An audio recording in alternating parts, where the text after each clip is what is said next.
Bom, pessoal, então, dentre os diagnósticos de dor torácica aguda, né, eu falei das causas graves, né, da síndrome coronariana, o tromboembolismo pulmonar e a síndrome aórtica aguda que a gente viu na aula passada. Vamos ver essa paciente aqui, uma senhora de 66 anos de idade, com dor torácica aguda evoluindo com dispneia, né? Então, vamos só ver um pouquinho da anatomia. Ó, essa bolinha aqui que eu estou mostrando para vocês, isso aqui é a aorta ascendente, tá? Aqui atrás a gente tem a aorta descendente, né? Do lado aqui do corpo vertebral, olha a vértebra. Do lado da vértebra a gente tem a aorta descendente. E aqui, bem contrastado, a gente tem o tronco da artéria pulmonar. Ó, ela está saindo aqui do ventrículo direito, o ventrículo direito contrastando, vem aqui o tronco da artéria pulmonar. Ela se divide na artéria pulmonar direita e aqui na artéria pulmonar esquerda, tá? E à medida que a gente vai andando, ó, dentro da artéria pulmonar esquerda, a gente observa esse trombo, né, esse êmbolo aqui dentro, né, esse material hipoatenuante preenchendo parcialmente, aí num quadro de tromboembolismo pulmonar. E no caso, essa paciente teve um diagnóstico importante bilateral, né, a gente tem uma importante área aqui, né, gerando aqui uma obstrução, um tromboembolismo pulmonar, tá? Então, a gente vai falar disso aqui agora, do tromboembolismo pulmonar. É uma condição comum, né? Aparece com muita frequência. Eu frequentemente vejo isso aqui em mineiros, pelo menos uns 2 casos por semana. O êmbolo que se desloca, ele pode promover uma oclusão parcial ou total do vaso. O paciente ele tem aí classicamente descrito, né, pela literatura, dispneia, taquipneia, dor torácica do tipo pleurítica, né? O que é a dor torácica pleurítica, né? O paciente ele puxa o ar e sente dor. Sempre que ele faz um movimento com a caixa torácica, ele sente uma dor pleurítica. E hipóxia. O melhor método para fazer a avaliação disso é a angiografia pulmonar. Só que ela é um método assim difícil, né? Porque, por exemplo, aqui no sudoeste goiano, só em Jataí a gente vai ter isso. Então, em cidades menores a gente não tem essa esse método, né? E é um método invasivo, é um método caro e ou com outros métodos a gente acaba resolvendo muito bem o problema. Geralmente, na suspeita de TEP, os médicos pedem o dedímero, né, um dedímero normal, ele exclui o TEP, mas um dedímero positivo não quer dizer que o paciente tenha TEP, né, pode ser um quadro aí de é, um falso positivo. A cintilografia pulmonar ela pode ser utilizada, mas também é pouco utilizada.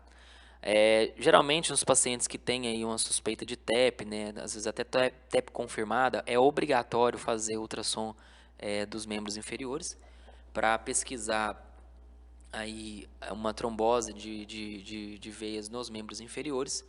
E a ressonância magnética a gente quase não utiliza, tá? A angiotomografia, portanto, é o método padrão ouro para fazer a avaliação dos pacientes na suspeita de TEP. Isso aqui tem que pedir. Se você estiver pensando, você tem que pedir para isso. Tá? Por quê? Porque ele é um exame rápido, é um exame robusto, né, que é disponível, várias cidades têm o tomógrafo, né, para poder fazer esse exame, e ele é um excelente para fazer a avaliação das artérias pulmonares e dos seus ramos. Lembrar que a gente tem uma certa dificuldade para fazer a avaliação de ramo subsegmentar, né? São aqueles raminhos lá mais distais. E uma coisa muito boa da angiotomografia é que ela permite a avaliação de todo o tórax, né? Porque não é todo paciente com dor torácica ou com dispneia, né, que às vezes possa ter uma clínica dessa, vai ser TEP, né? Então os pacientes, os médicos acabam pedindo a angiotomografia para ver se tem TEP. E aí a gente pega e vê, ah não, ele está com derrame pleural volumoso, está com uma pneumonia importante, né? Tem outros diagnósticos. De coisa às vezes meio chata, né, da angiotomografia, que ela usa o contraste iodado e usa radiação.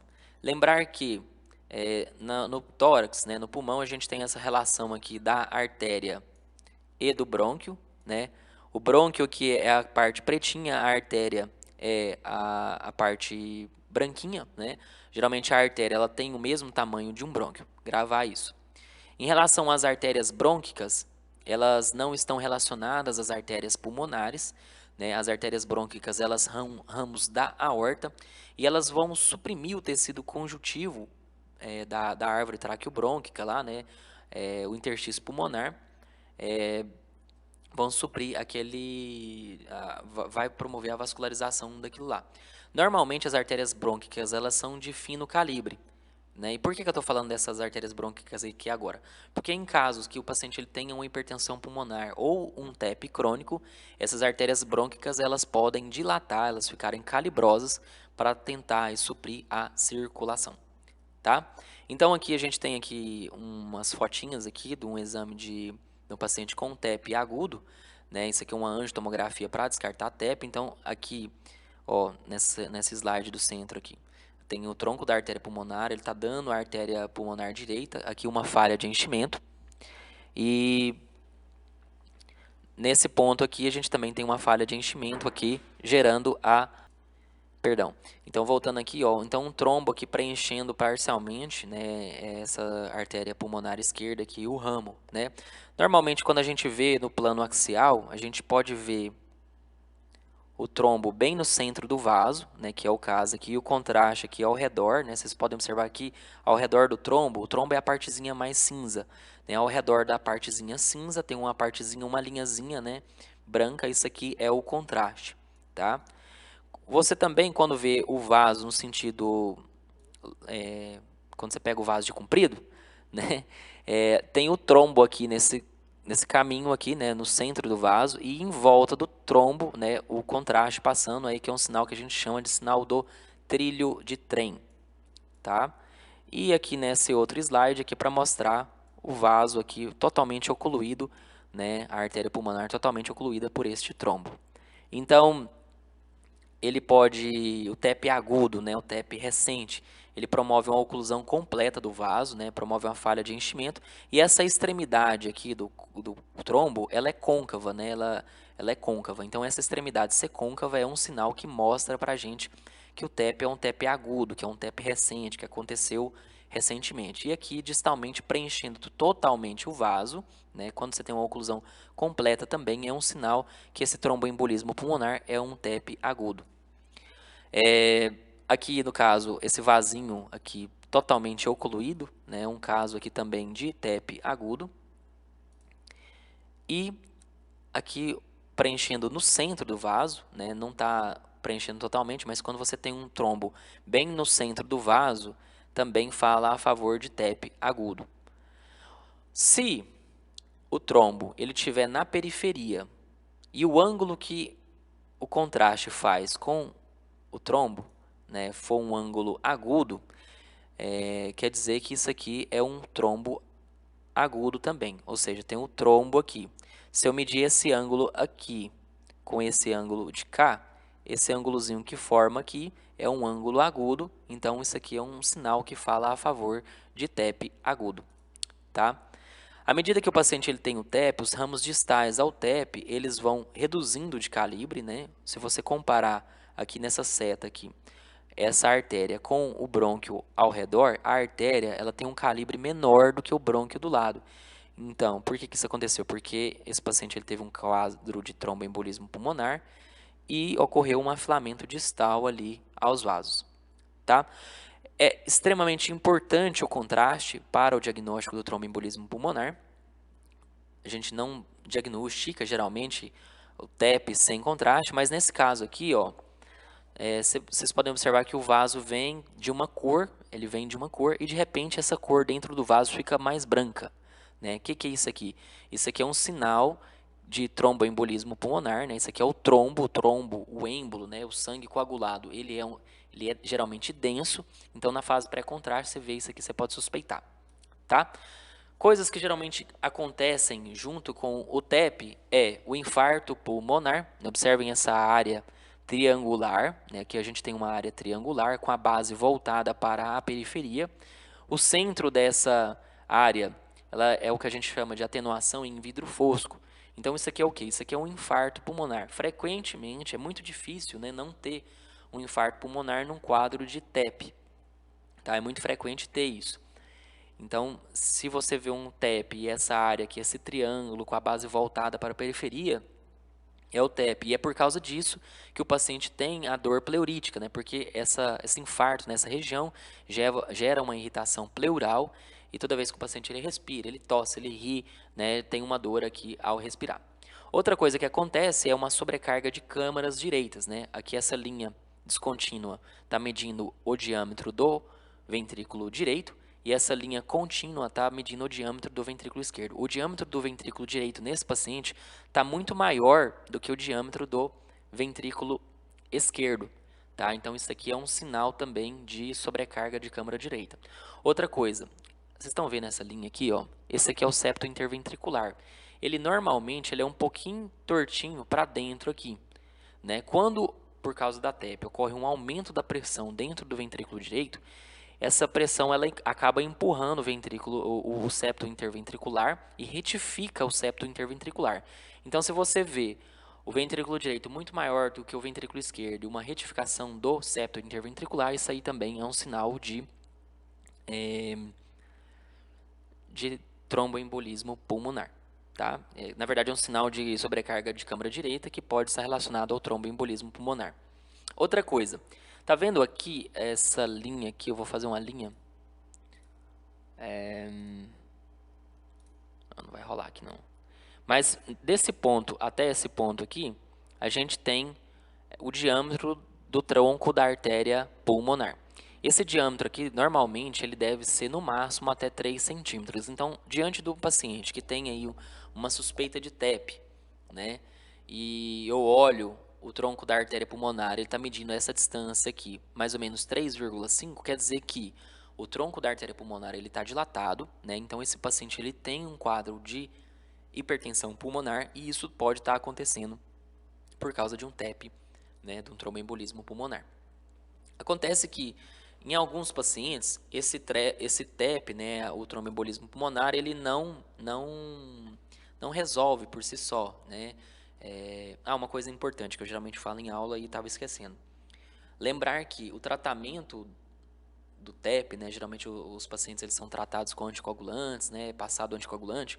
O anticoagulante é passado para o paciente não para dissolver o trombo do TEP, né, o anticoagulante é passado para o paciente para evitar formação de novos trombos, novos coágulos.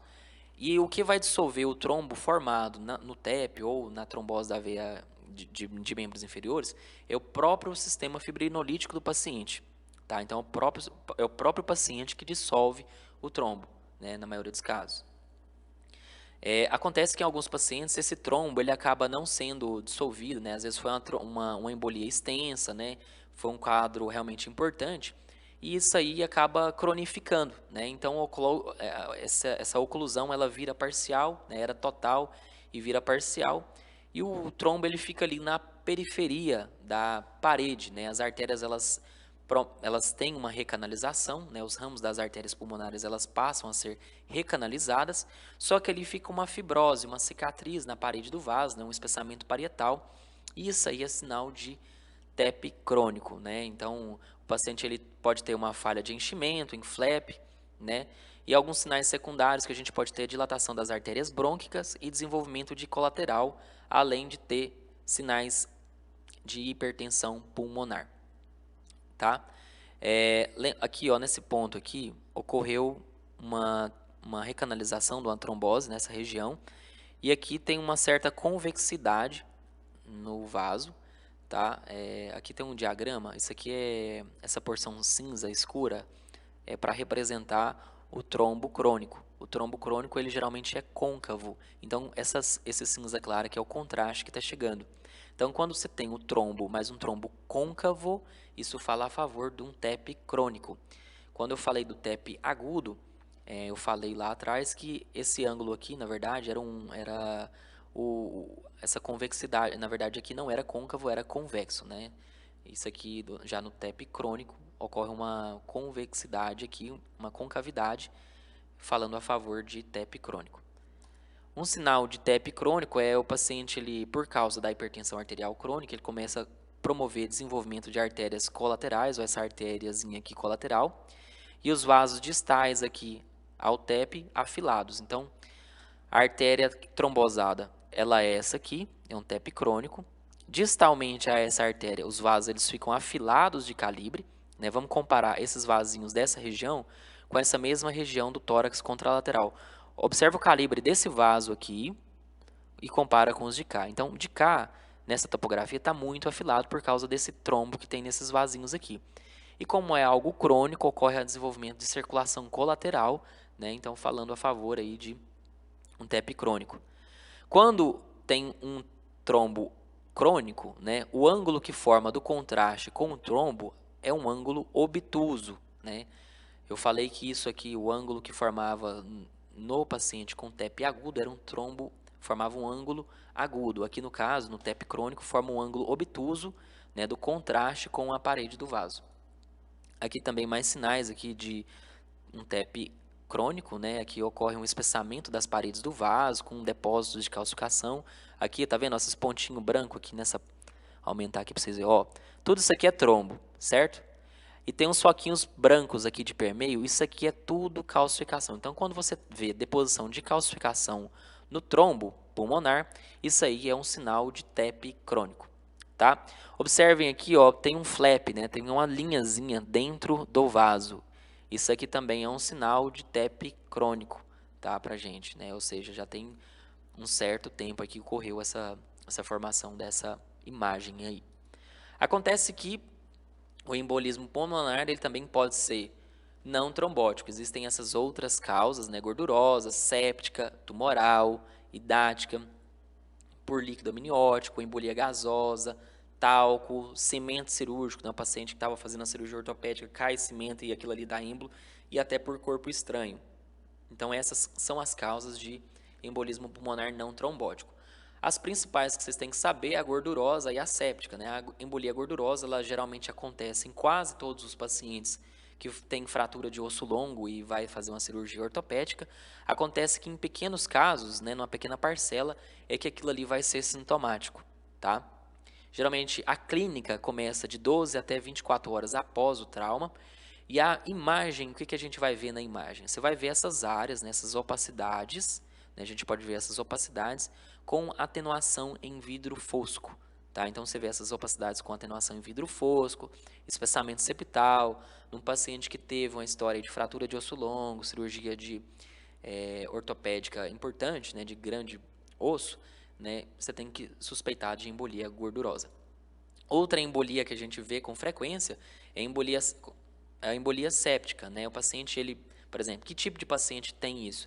O usuário de drogas, paciente com lesão cutânea, aquele paciente que ele está com um catéter, né? Por exemplo, passou um intracárdio, o intracárdio estava contaminado.